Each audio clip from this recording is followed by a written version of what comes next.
C24 के सभी दर्शकों को ये बताना चाहता हूँ, सागरा प्राण तळमळला इस कार्यक्रम के लिए गए 1 साल से हम लोग कोशिश कर रहे हैं कि जब हमने ये सोचा था कि ये कार्यक्रम शिवाजी पार्क में करेंगे और हमने 29 और 30 मई के लिए शिवाजी पार्क आरक्षित करने के लिए मुंबई महानगर पालिका के पास में 20 अप्रैल को एक अर्जी की। उस अर्जी में हमने शिवाजी पार्क का आरक्षण मांगा।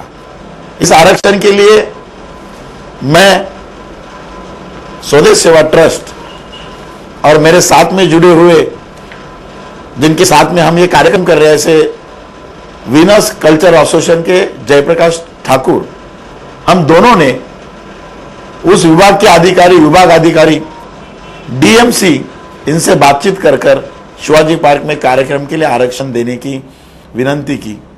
उन्होंने हमको शिवाजी पार्क का आरक्षण 5 मई को दिया और दुर्भाग्य से 5 मई को दोपहर को मुंबई हाई कोर्ट का एक ऑर्डर आया।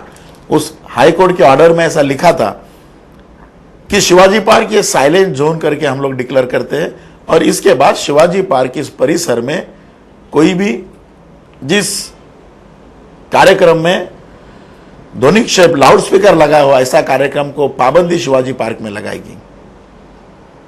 और जब यह बात हमने अखबारों के माध्यम से, चैनल के माध्यम से देखी तो हमको लगा कि इसके लिए हमने कानून का दरवाजा खटखटाना चाहिए और हमने इस विषय पर हाईकोर्ट में अपील की। हाईकोर्ट में हम लोग इस विषय पर गए और हमने कहा कि शिवाजी पार्क का यह आरक्षण और शिवाजी पार्क पे जो कोर्ट ने रोक लगाई है उस रोक को उठाया जाए और हमें स्वतंत्र वीर सावरकर के ये गीत शताब्दी निमित्त इस कार्यक्रम करने की परमिशन मिली। क्योंकि यह जो कार्यक्रम है, इस कार्यक्रम की पूर्व तैयारी लगभग 1 साल से हम लोग कर रहे हैं। इस कार्यक्रम की तैयारी में महाराष्ट्र के सभी नामचीन लोग जुड़े हुए हैं। इस कार्यक्रम की तैयारी में 100-150 कलाकार 3-4 महीने से रिहर्सल कर रहे हैं और यह कार्यक्रम शिवाजी पार्क में ही होना चाहिए। और उसकी वजह यह है कि स्वतंत्र वीर सावरकर शिवाजी पार्क के परिसर में रहे हैं।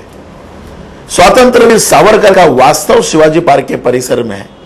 इस मुंबई भाषा में, बंबईया भाषा में अगर हम लोग कहते हैं कि शिवाजी पार्क से अगर एक पत्थर जोर से उछाला जाए तो सावरकर जी के घर में गिरेगा, इतने अंतर में सावरकर जी रहते हैं। इसीलिए हमने सोचा कि यह कार्यक्रम शिवाजी पार्क में होना यह समयोचित है। इस कार्यक्रम के लिए हमने दादर शिवाजी पार्क के परिसर में जो विक्रम सावरकर रहते हैं, उनके छोटे भाई के लड़के, उनसे संपर्क किया, वो भी हमारे साथ में इस कार्यक्रम में जुड़े हैं। यह कार्यक्रम एक अनोखा, अद्भुत ऐसा कार्यक्रम है।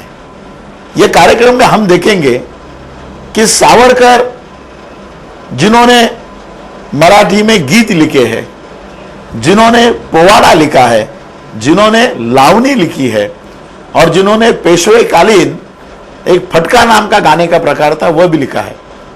और इस कार्यक्रम में इस सभी गानों पर नृत्य आविष्कार, सावरकर जी ने जो लावनी लिखी है वो लावनी पेश की जाएगी, सावरकर जी ने जो पोवाड़ा लिखा है वो पोवाड़ा पेश किया जाएगा। इतना ही नहीं, तो सावरकर जी ने जो नाट्य लिखे हैं उस नाट्य का भी विमोचन का, कुछ अंशों का विमोचन इस कार्यक्रम में होगा।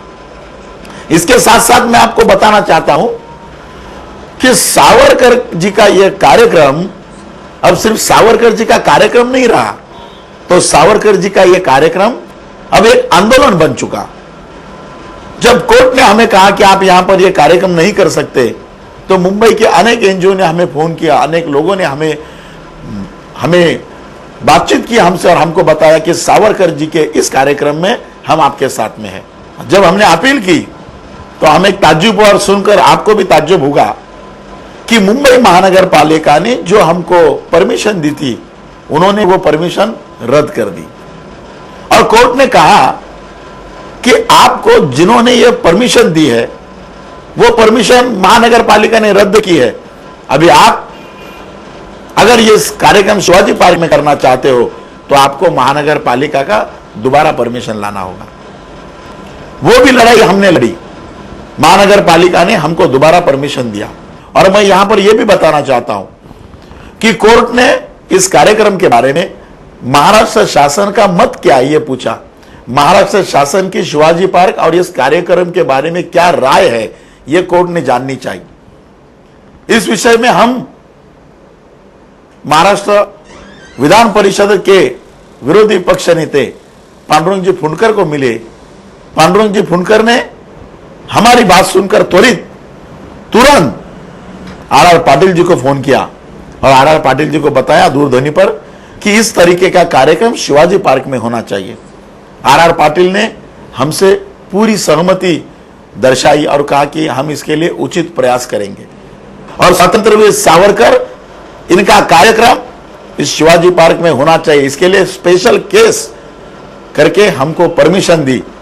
और सिर्फ परमिशन ही नहीं दी तो उसके साथ साथ उन्होंने यह भी बताया कि इस कार्यक्रम के लिए जो जो आवश्यक परवानगी हो वह शासन ने, मुंबई पुलिस ने, मुंबई महानगर पालिका ने इनको तुरंत देनी चाहिए। इस तरीके का एक अच्छा जजमेंट हाई कोर्ट ने दिया और आपके माध्यम से मैं इस हाई कोर्ट का भी अभिनंदन और आभार व्यक्त करना चाहता हूं।